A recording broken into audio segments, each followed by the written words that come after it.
Hey everyone, welcome back to Quantum Link. Today is the 8th of August, what is known as the Lion's Gate, and we're here in my little nook today to just chill out, hang out a little bit, and talk about the Lion's Gate, talk about the energies, pull a few cards, see what the cards have to say, but also I'm going to bring forth just a little bit of what I've already been sort of picking up and experiencing with these energies. So first what I'll do is I will read you something about the Lion's Gate for those of you who are not familiar with the Lion's Gate. This is not mine, so I'll show you this now. This is just something on my phone. Down the bottom it says Sedona. So it says, every year on August the 8th, the brightest star in the sky, Sirius, also known as our spiritual sun, rises above the eastern horizon, opening what is known as the Lion's Gate, a portal through which tremendous star energy is activated and sent to Earth. The Lion's Gate is a portal for accelerated ascension, where it is possible for major shifts to occur on all levels. Use this energy boost to shape your reality. While the gate is open, everything will move faster with intensified energy, including your intentions. Now, I just want to point out with the numbers 8 and 8, the number 8 is highly connected to manifestation energy. So, and we kind of see that in the tarot with cards like the 8 of Wands, where everything is sort of coming in. 8 is a fast-moving energy of manifestation. So when you have a gateway like the 8th of the 8th, then that is a natural sort of vibration that it carries. We are in Leo season, which is why this gateway was called the Lion's Gate. So Leo energy is very playful, I find. This time, every year, I just want to play.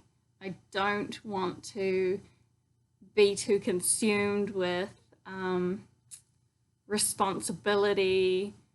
I kind of put those things down in Leo season just naturally. I just feel naturally called to do that. And just allow myself to be a little bit lighter and freer. So Leo energy is fantastic for that. This Leo season, I've been called back to writing. So one of the things I love to do that I've done since I picked up a pencil, pretty much, is write stories. I love to write stories. I have a natural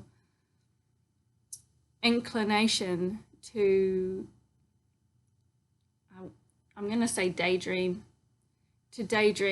I have worlds within me that every now and then need a voice. They want to be expressed. They want to come out. So I love to write. The thing with that is that I've often had a lot of trouble with balancing that. I write quite manically. So this whole week that just went was every spare moment I had, I was writing, which is great. I love writing. Imbalanced, you kind of take your eyes off the ball of the, what you're doing in the mundane world. And so therefore, in the past, that's had not really great repercussions because I could be very away and not really in my body a lot of the time. However, like a pendulum swinging, I guess, you go from one extreme to the other, where you stop playing, you stop writing, you stop dreaming, you stop doing all that stuff, and you start judging it.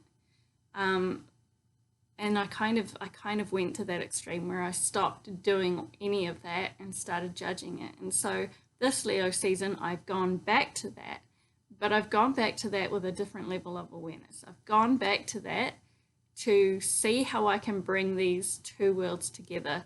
I'm an analytical person, usually a very analytical person. So, you know, I'm very right-brained a lot of the time, but then I have this very left-brained world happening, and they've always been at odds with one another, I guess you could say. They've always been fighting for the space. This time around, I'm realizing how I can bring both of those things together a little bit more harmoniously, so that they're balancing each other out, and they're dancing with one another, as opposed to, no, I must be here, or I'm going to be here.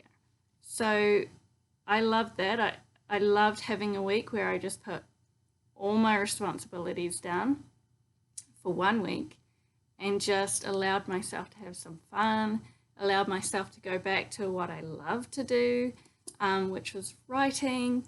And I learned a lot actually in that time.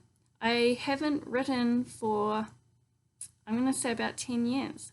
That's how long it's been since I've picked up a pen to write out the story within me. So normally the story is within me, but it stays there. So yeah, I had a lot of fun. I absolutely filled the book. And used 2 reels of correction fluid. So yeah, I had a lot of fun. I didn't do any videos in that time. I really didn't do anything other than the bare essentials, and just allowed myself to play. And I had a great time doing that. So now what I want to do is, how can I bring more of that in a balanced way into my life, to balance out the serious and the responsible and all of that I've got going on. What I did learn from this process was quite cool. I did learn that that there is a lot of revelations to be found when you write a story. You learn a lot about yourself when you're writing a story. For fiction, it is, let's just say there's more truth in fiction than I think that there is in an encyclopedia, because as an author we write so much of ourselves into characters, into stories, into experiences, how we see the world, our perspectives on things, our opinions, but not just that, all the stuff, all the hidden aspects of ourselves. We'll write that into characters, we'll write that into story. And then reading over that again is quite illuminating. So I learned a lot about myself, a lot about things I still hide, aspects of self that aspects of self I have not owned yet. So yeah, really, really interesting process. I'm really glad that I did that.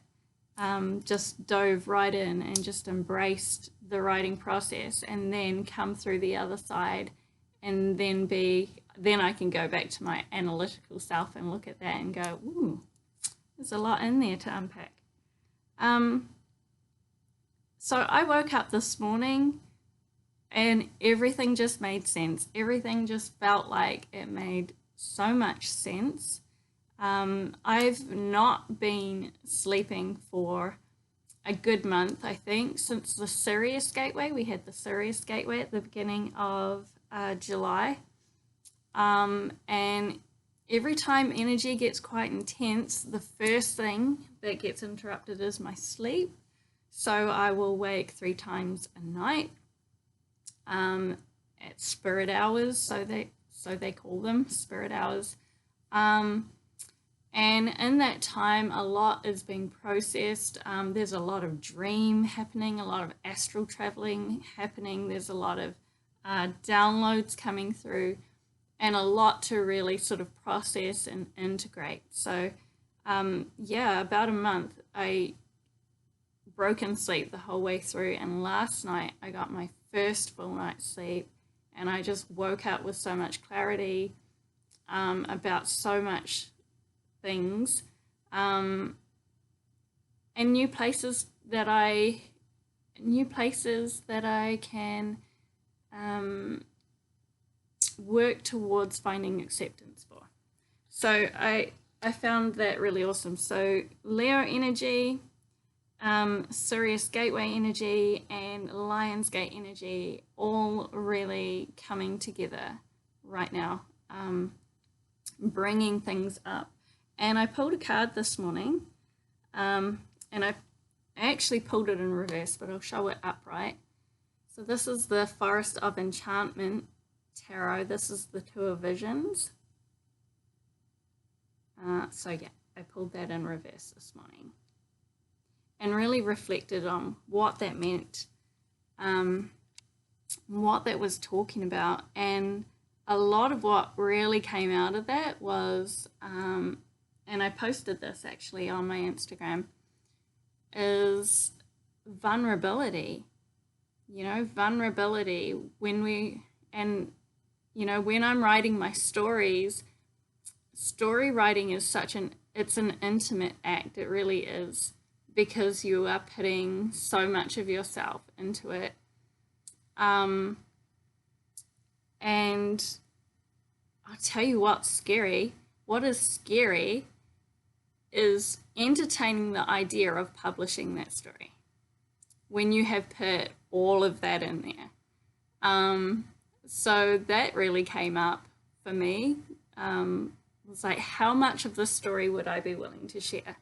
How many pages in that story would I be willing to share publicly, or with my friends, or with, people who are close to me? Because there's an act of ownership in there, and it's quite scary, isn't it? And maybe that's the whole visibility thing that so many of us are afraid of. Being visible is vulnerable. And so with this card here coming up, it really had me questioning, how much of myself am I willing to share? How much of my real self am I willing to share? But it also brought up those of you in sacred partnerships, whether they be soulmate or, Two of Visions really speaks to soulmate, or even twin flame, where the person really reflects back to you a lot of who you are. Sorry, the sun is just shining on that. Yeah, like, how much of yourself can you share with that person? And how safe do you feel doing that? And why that was really coming up for me wasn't necessarily anything to do with the other, interestingly. Really nothing to do with the other person.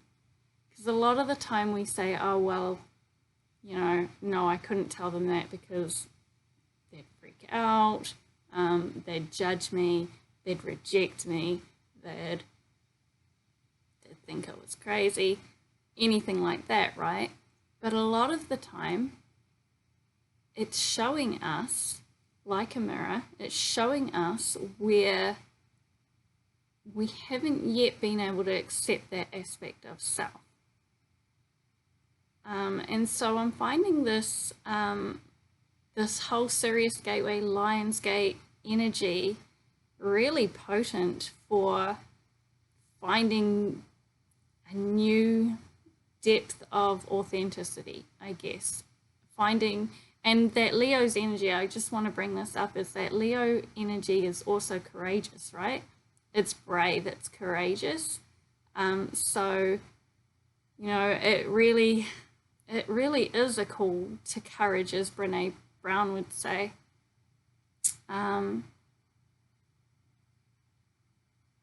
Yeah, it really is a call to courage.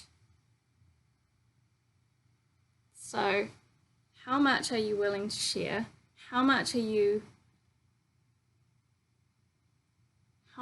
willing to reclaim yourself? And the writing experience was really, really helpful for me in that aspect, in that now I can see all the places where I've still got those judgments. I've still got that fear of opening up and sharing. So the reason I bring this up is because I think for a lot of us, we have different experiences or different ways of experiencing something, but the underlying energies are very similar collectively. So, you know, maybe this is something that is coming up for a lot of people, not necessarily writing, not everyone's a writer, I get that, but I mean this fear of vulnerability, this fear of sharing our true selves with people. You know, where are our limits? Where have we been putting restrictions on ourselves with what we are allowed to share, or what we feel we are allowed to share, or that we'll get away with sharing? And when we're doing that, how authentic is our audience, I guess I want to say. How authentic is our audience? Because definitely when it comes to expressing ourselves creatively and everything like that, there is that tendency to want to appeal to the masses. There is that tendency to want to have a wide audience. Does that necessarily benefit us? I guess is the question I'm asking of myself at the moment. And it may be a relevant question for others as well. So today I am going to pull 3 cards and we'll just chat about those 3 cards. I am going to be using the Witch's Tarot, just because when energies are really intense, I find it super hard to tune in to loud decks. And I'm not saying this isn't a loud deck, because it was my first deck, I don't have to work so hard. I have to work so hard, and I don't want to work hard. So I'm going to use this deck, and the first one's already come out. And there we go, the Empress. And that to me is really the divine feminine, isn't it? She's just coming out in all her glory. And one thing I really want to say about the Empress is that she has an element of chaos to her. And this is something that's coming up too, in terms of if she's chaos and the Emperor is structure, you know, we live in a very structured world, don't we? We live in a structured world where our days are well structured in terms of where we're meant to be at certain times, what we do at certain times of the day, what we set out to achieve in that day, how we're set out to achieve it. We've got our own ways of staying organized and all that stuff, but what I really learned from this writing process was that there's value in the chaos. There's value in the chaos. You can look back at it through the eyes of the Emperor at another point, and put structure in and go, oh, this is what is needed and this is what will get us there. But sometimes you just have to dream, don't you? You just have to dive in and find the treasure in there, you know. And I know a lot of people who get who get really, I'm just going to say this because I have neurotypical, am I going to call them tendencies? I don't even know if that's the right word. So I marked quite highly on likelihood for autistic, like for being autistic. Let's just say that. I did like the quiz that they do, and I marked quite highly for that. But I also work with a lot of neurodiverse people. And, you know, my daughter struggles with ADHD in terms of being able to maintain a focus. That's definitely been the case for me too. And I know that that's been the case for a lot of people. And we tend to judge our inability to focus, our inability to focus on set things at certain times to get us somewhere. And we tend to move away from this. We tend to move away from the allowing ourselves to just be a little bit chaotic sometimes, right? And just having an acceptance of that, and pulling all the magic out, because there's a reason. If we are having that experience, there's a reason. There's something in that experience that I'm not saying that it's easy, for sure. You know, I know for me, it can interfere in a lot of simple, basic daily things and make it really quite challenging. However, I do think that society is overly structured, maybe too dominantly structured, and perhaps the masses of neurodiversity that we have coming, you know, neurodiverse souls that we have coming into this planet is happening for a reason, to bring us a little bit back more to this, where it's okay to daydream and it's okay to go back to pulling enchantment out, magic out. You know, the Empress, she's very loving and nurturing. She's not sitting there judging everything. So yeah, that's what I really love about the Empress. So it's really cool to see her come out, the divine feminine. I think she's really playing quite a big role at the moment. The energy, divine feminine energy, which we all have to, you know, varying degrees. But this energy collectively is really setting in for us. So helping us to see things differently, and learn that acceptance of those things and what their potency is. What is the magic of it? What are they bringing? You know, it's, yes, there are challenges. There are real challenges, everyday challenges, but there is also real everyday magic in it. I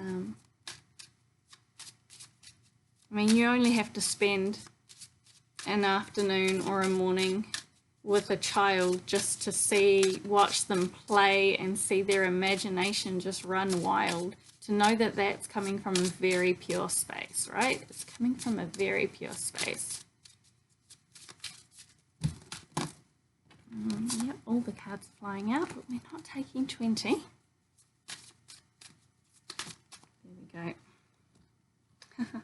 Another major arcana, we have the Magician. And again, I'm not surprised to see this come out on the 8th of the 8th, because this is manifestation energy,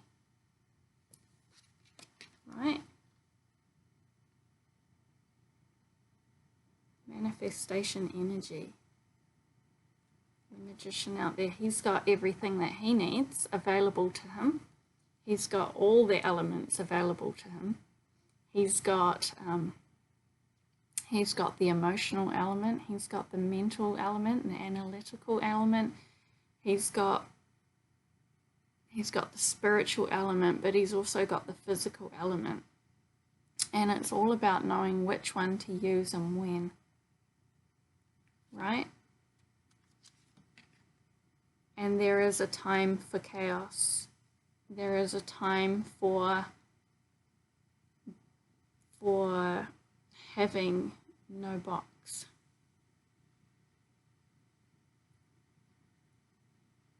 Just the same as there is the time for the emperor and having a box. But here, we've got everything we need. And manifestation can definitely begin, and definitely does begin with the mind, doesn't it? So the mind has a thought, the thought creates a feeling, and the feeling is like, I want to say it's the amplifier. The feeling is what boosts the thought out. The thought influences the quantum field, but the feeling behind the thought is what amplifies it. So, and sends it out, sends that message out. Which is why it's really, really important to get clear on your true motives and intentions, because you may think you know what you want, but if you're afraid of getting what you want, then that can be a massive block to manifestation, right? If we're actually afraid, and if you want this, but you're afraid of the vulnerability or of sharing or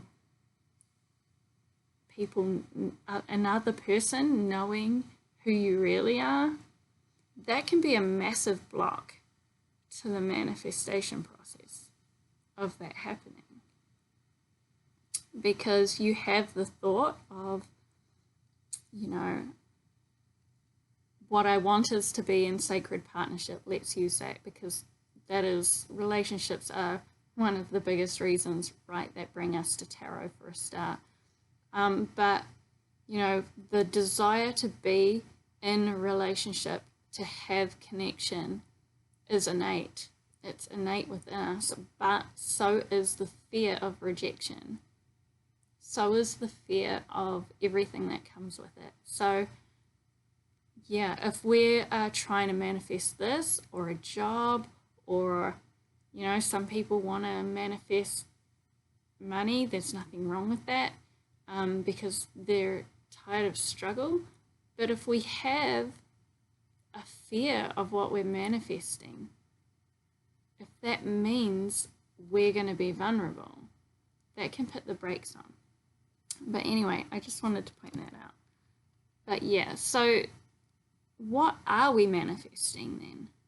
Right? What are we manifesting? The water here is our emotions. So what emotions are influencing that manifestation process? So we've got two major arcana. That's not surprising for a massive gateway like this, is it? To have two major arcana showing up for us today. And of course, if you look at the Magician, he's got the infinity symbol, which looks like a sideways number 8. Okay. It's important to note that the Magician can and does often manifest patterns. Okay, because we have those emotions, those subconscious things hijacking the process. And so what we have here now is the 5 of Cups reversed. I'm going to hold it up this way so you can see it, but it is reversed. So there definitely is an emotional aspect to this with the 5 of Cups. So the 5 is a very conflicting energy. It is an energy of change, though. It's when we get sick and tired of something, right? That we're no longer willing to stay there anymore. So if we add emotions to that, what emotions are you sick and tired of feeling? You know, that you're ready to change. You're ready to change your outlook. And I love this because here we've got this natural bridge right here. And what does it look like? It looks like a gateway, doesn't it? It looks like a portal. Okay, and the water here is super turbulent. It's all mixed up. And I love the mermaid. Mermaids, I love mermaids. Mermaids are super symbolic for me of diving deep into the subconscious. So I don't know if it's something you do, but I like to work with different energies for their benefits. Okay, so this dude's got all the elements. He also has all the elementals for those elements. This is the elemental for water. Okay, so generally if I see something like this coming up a lot, then I'll jump into checking out those elementals and diving into, sometimes I'll read books about, the last one I read was about sirens. You know, and that just helps the process. Even though it doesn't look like work, I'm just reading a fiction book. But the subconscious does a lot that we're not aware of. But here, you know, here it feels like we're getting a little bit honest. Okay. Typical in the Five of Cups is when you see that these cups are all spilled over. You know, it's the crying over spilt milk card in the tarot. These ones have all fallen over and emptied out, but these two are still here. The possibility is still here. But we don't see it because all these emotions are in the way. They might be a bit turbulent. In reverse, it's an overcoming of that, isn't it? It's seeing things a little bit more clearly. Those emotions sort of calming down and stepping through this gateway. So what is shifting emotionally for you at the moment? I really, really like that. And you can see down here she's got this treasure chest and it's open. Again, because there's treasure. There's treasure in the chaos. There's treasure there. It's just waiting to be had. So yeah, that's really cool. I do like that. I'm going to grab one of my words out of my little box. I recently added a whole lot more to it. I've come to the conclusion that if I were to label myself as a witch, a specific witch, what kind of witch would I be? And I've decided I would be a word witch. And I'm laughing because as I say that, I have throat chakra. And throat chakra is all about the expression. It's all about what we are willing to express, right? Excellent. So I'm just going to explain briefly the chakra system as I know it. I'm not a yogi, okay? I've not had any of that formal training. I do have my own personal experience with having worked with my own chakras, so that is what I'm speaking from. So from what I've been able to conclude, having worked with chakras, is that they operate like a stacking system. And it's not a hard and fast rule, okay? But generally we'll have, if I look at this and I look at this, right, we see a lot of red, right? So red pertains to the first chakra, the base chakra, which is our core beliefs and foundations. You know, it's also about our primal needs as well.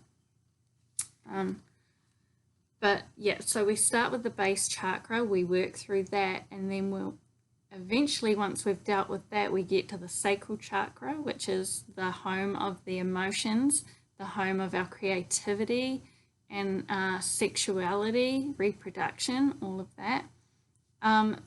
Then we get to our solar plexus chakra, which is the seat of our personal power, our confidence, our courage, all of that good Leo stuff, right? Leo energy is all in there. Then we work our way up to the heart chakra, which is is blocked by grief. We usually have a lot of grief to work through when we're working with the heart chakra, but the heart chakra brings us to peace ultimately. The heart chakra brings us to an acceptance and love of things. We can get a real sense of peace through the heart chakra. But then we get to the throat chakra, and this is where a lot of us get stuck. So we may work through all these chakras, but then get to the throat chakra and have blocks around how we express that. So no matter how much love and acceptance of someone we may have, we may feel blocked when we want to express that. And again, that can have ties back to the sacral chakra and the base chakra. And you know what I find a lot with the chakra system, it's reminds me a lot of like a tangled up ball of different kinds of wool, when you've got to unpick little bits at a time because they're connected to other chakras and things can get messy. But a lot of us are happy to do the work until we have to express something. Until we have to come out and speak it, until we have to own it, really own it by expressing it. So the throat chakra definitely could be getting a good clearing at the moment. I know that the sacral chakra has been getting a massive clearing, but the throat chakra definitely could be connected to that with this. Okay, so if you work with chakras, or you want to work with chakras, you could Google throat chakra. What that pertains to communication. So feeling something and communicating what we feel are completely different things, right? Totally different things. Being who we are and saying who we are different things. So yeah, maybe the throat chakra is the portal. Maybe it is the gateway, right? How do we express how we feel? You know, because how do we share something with someone if we don't communicate that? I know a lot of us think people can read our minds. Sometimes it's true. Sometimes they can. But generally not so much. And we do have to tell people what our hopes and our dreams and our fears and our insecurities are. And we do that. The more we do that, the more connection we can create. Because the minute we stop sharing is the second we lose intimacy. And if intimacy is what we're manifesting,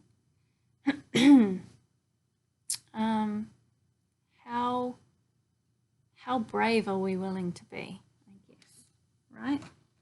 Just got my water here.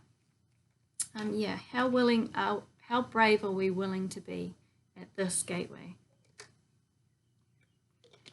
So I definitely know that when it comes to this story, my challenge is, will I share it? Will I share this story? How will I share this story? And who will I share this story with? Because there's an element of trust involved in it, isn't there? As there is with any connection. But also there's an element of emotions, because what's the first thing that happens when we experience any form of rejection? When we experience any form of what we were hoping wouldn't happen when it happens. First thing that happens is we have an emotional reaction, don't we? But what if we didn't? What if there was something that was shifting at this Lion's Gate that lessened that emotional reaction and just made it less? You know, for me, I've found accepting my emotions helps them to lessen, which is interesting. The more I judge them, the angrier I get at them, the more emotions I have. So, yeah, I love this deck. I wish I worked with this deck more often. I really should. There's a word. So that's my 5 cents for this Lion's Gate. I just really wanted to whack this video out and just hang out because I haven't made a video for weeks. I haven't made one because I'm too busy having fun, but now I'm bringing the fun to what I do. So, and this was fun. I'll see you next time.